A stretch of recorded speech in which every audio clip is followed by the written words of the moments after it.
Merci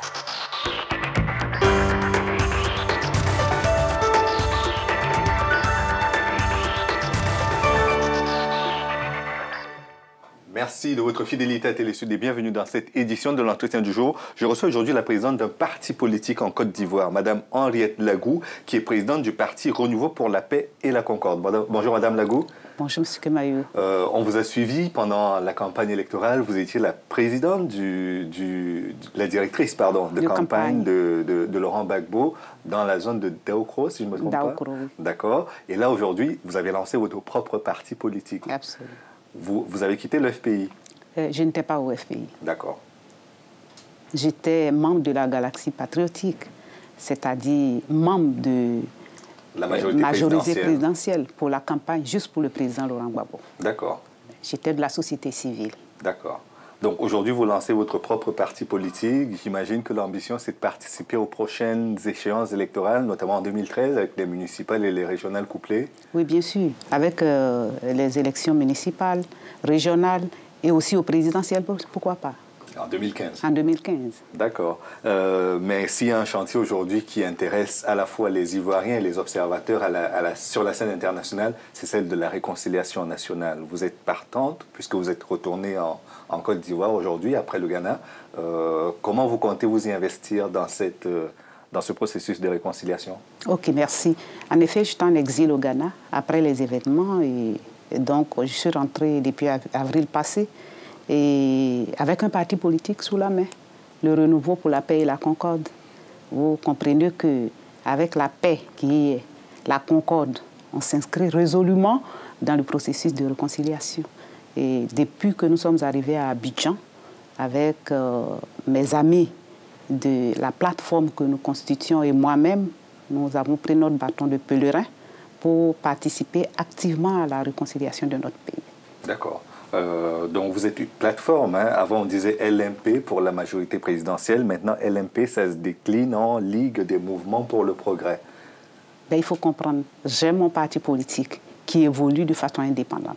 Mais le parti politique a adhéré à une plateforme qui est la Ligue des mouvements pour le progrès. L'ancienne LMP, c'était juste pour les élections présidentielles, c'était la majorité présidentielle. Et nous sommes donc en plateforme dans le but de participer au processus de réconciliation. D'accord. Parce que ce qu'on a reproché jusqu'à présent au régime du président Ouattara, c'est de ne pas faire suffisamment de place au camp d'en face. Vous en avez fait partie dans le cadre de la campagne. Est-ce qu'aujourd'hui, vous vous sentez suffisamment intégré dans le processus de réconciliation, suffisamment respecté dans vos sensibilités politiques également? J'avoue que quand nous sommes arrivés, nous avons donc créé la plateforme. Nous sommes 5 partis politiques, il y a d'autres plateformes. Et nous avons participé au conclave de Bassam avec le gouvernement. Et donc nous pensons que nous sommes intégrés et que nous faisons notre opposition aisément. Nous avons rencontré la commission de la réconciliation. Nous avons rencontré... La commission de dialogue, vérité et réconciliation du président Charles Banan. Du premier ministre Charles Konan-Banny. Autant pour moi, oui. Et nous avons rencontré les autres partis politiques d'opposition. Nous avons rencontré le parti au pouvoir, le RDR, la plateforme au pouvoir. Nous avons commencé à rencontrer les autres partis politiques, l'UDPCI, le PIT et bientôt ce sera le PDCI, pour, en fin de compte, parler le même langage pour une réconciliation vraie. C'est une initiative à côté de la commission de réconciliation. Et nous estimons que c'est seulement les partis politiques qui peuvent arriver à instaurer une paix durable en Côte d'Ivoire. Certains ont dit de ce chantier de la réconciliation que c'était une mission impossible, que depuis les résultats des élections et depuis la crise surtout, les chemins de la réconciliation, le chemin était long et qu'on pouvait pronostiquer, mais ça reste quand même quelque chose de très compliqué. Vous, comment vous le percevez? Vous pensez que d'ici 2015, on aurait pu réussir à apaiser le climat, à réconcilier les Ivoiriens entre eux pour qu'ils se retrouvent avec ce seul sentiment de fierté d'appartenir à la même nation? Aucune mission n'est impossible sur Terre. Il suffit de vouloir, de persévérer. Notre premier président nous disait que la paix, ce n'est pas un mot, c'est un comportement. Le comportement des uns et des autres va nous amener vers la paix. Et donc, on ne peut pas dire que c'est impossible. Jusqu'en 2015, on aura des avancées. Jusqu'à aujourd'hui, on a des avancées au niveau de la réconciliation. Et je pense qu'au-delà même de 2015, on va toujours essayer de réconcilier les Ivoiriens, d'amener les Ivoiriens à une paix durable.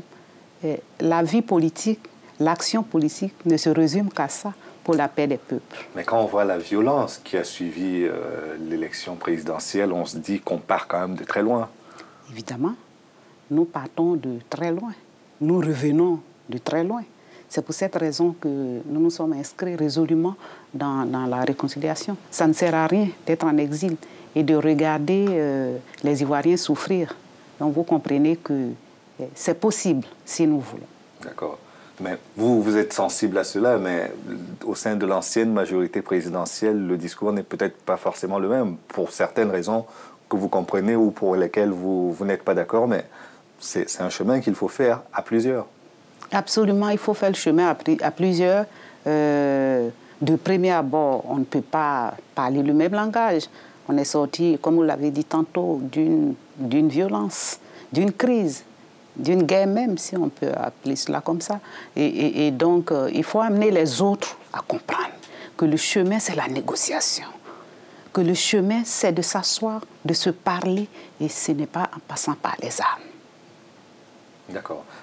Est-ce qu'il vous a été facile, encore une fois, de quitter votre camp et de venir discuter de la réconciliation, de la reconstruction du pays, simplement? Parce que ce n'est pas que la réconciliation. La Côte d'Ivoire a un rôle économique et géostratégique très important en Afrique de l'Ouest. Est-ce qu'il vous a été facile aujourd'hui de négocier ce retour et surtout de pouvoir dire à ceux qui sont restés qu'il y a possibilité de revenir? Moi, je ne dirais pas quitter un camp. Je dirais participer à la vie de son pays. Le président en exercice a demandé aux Ivoiriens de rentrer, a tendu la main. Et nous avons répondu. Parce que nous sommes convaincus que c'est sur le terrain, c'est sur place, c'est en Côte d'Ivoire que nous avons notre place, que nous pouvons participer à la réconciliation. Et donc, je pense que ce n'est pas quitter un camp. Ça n'a donc pas été un problème.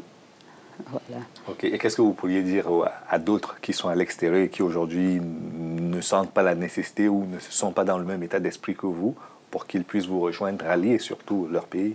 Mais depuis que nous sommes arrivés, nous ne faisons que ça. Nous les appelons, nous les exhortons à rentrer au pays. C'est vrai qu'ils tiennent des langages durs, mais nous continuons de les appeler, nous continuons d'être en contact avec eux pour leur demander de rentrer. Et qu'il n'y a que, on est bien que ce soit, il n'y a que dans son pays qu'on peut participer à un développement réel. Il n'y a que revenir de son pays. En exil, on apprend beaucoup, c'est vrai, mais ça sert pour venir aider au développement de son pays. D'accord. Aujourd'hui, vous êtes en France. Cela participe de votre démarche pour la réconciliation? Absolument, absolument. Vous avez pu établir quelques contacts avec la communauté ivoirienne ici ou avec des leaders politiques, pourquoi pas? Mais il y en a que je connais. On se connaît tous d'ailleurs dans nos pays africains. Donc, on parle avec eux, on leur demande de rentrer. Et on donne notre exemple, on est rentré, on est ressorti, on va repartir, on participe à la réconciliation. Nos partis politiques fonctionnent aisément. Et donc, moi, je pense qu'il est important qu'ils rentrent. D'accord. Mais certains ont dit qu'ils rentrent et ils vont directement à la case prison, où ils sont... Enfin, ça existe aussi, ce cas de figure-là. Non, ça existe et nous déplorons cela. Nous ne manquons pas dans nos réunions avec le parti au pouvoir, avec la plateforme au pouvoir, d'interpeller les uns et les autres que ça ne sert à rien de retomber dans la violence. Ça ne sert à rien d'arrêter des gens d'un camp ou d'un autre. Ça ne sert absolument à rien. Il faut qu'on évite la violence dans nos pays. Et on est convaincu qu'avec nos intelligences, avec nos forces, nous pouvons arriver à des négociations et nous pouvons aller à une paix durable et à vivre comme dans ces pays-là où la politique se fait aisément, se fait de façon fair play et puis c'est à cela que nous voulons nous inscrire. D'accord. Pendant très longtemps, on a voulu comparer les modèles en matière de réconciliation. Certains ont parlé du modèle rwandais, d'autres du modèle sud-africain en matière de réconciliation. Est-ce qu'aujourd'hui, vous avez l'impression que la Côte d'Ivoire réussit à faire soit la synthèse de ces modèles, soit doit encore chercher sa voie pour trouver un modèle original de réconciliation qui permette d'aller, sinon aussi vite, sinon, enfin, à moins d'aller vite, aller à la vitesse des autres pays qui ont réussi leur réconciliation? Mais vous savez, la réconciliation, c'est noble. Mais tout dépend de la spécificité du pays et aussi de l'origine des crises. Les crises sont peut-être, en matière de violence, peut-être vont valoir des morts d'hommes. Mais généralement, les origines ne sont pas les mêmes. En Côte d'Ivoire, c'est une crise purement politique. C'est le combat des héritiers qui nous a amenés dans cette crise.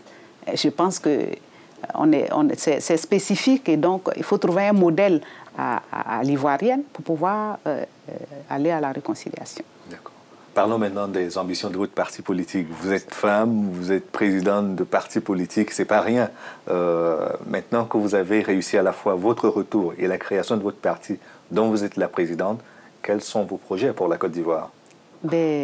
Quand on crée un parti politique, c'est pour prendre le pouvoir, c'est pour accéder au pouvoir d'État. Et nous allons... Pour accompagner des gens qui sont au pouvoir?